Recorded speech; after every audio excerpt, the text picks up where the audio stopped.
Пред скоро една година, после победата во Охрид, татко ми рече, луѓе, дајте да живееме за Охрид. И верувајте ми дека стварно живееше за Охрид.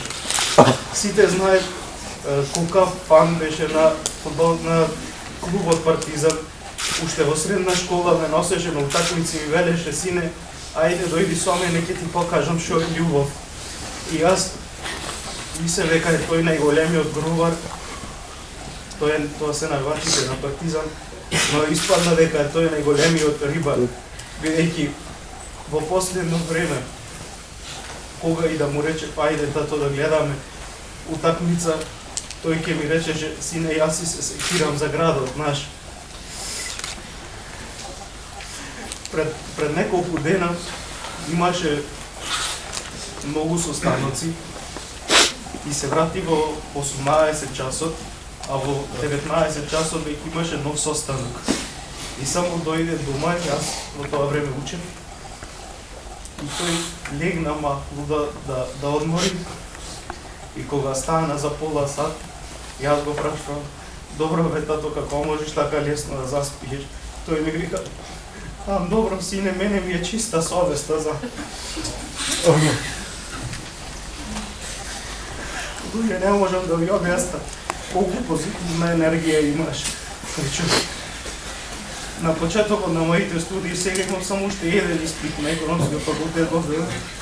На почетокот на моите студии не ми одеше се како што треба.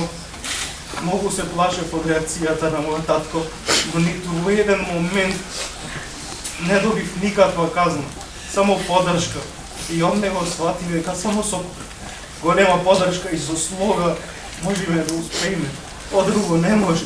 Не требаше да градиме вредности на љубов, да се почитуваме меѓу себе, без разлика кој сме и што сме.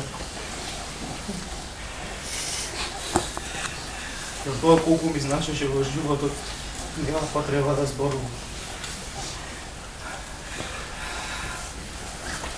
Секогаш во животот ме тераше да се изградам сам како личност, да не се влечам на неговиот грб, да бидам Димитар Стојановски, а не синот на градоначалникот или синот на професорот. И тоа беше една од главните причини зашто се запишав во Белград на факултет. За се што ќе положам, се што ќе направам таму, да си е мое. И јас све да си завршам.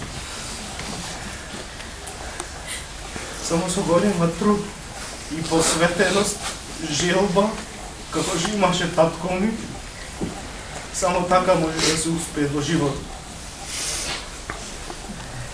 Благодарам, не можам повеќе.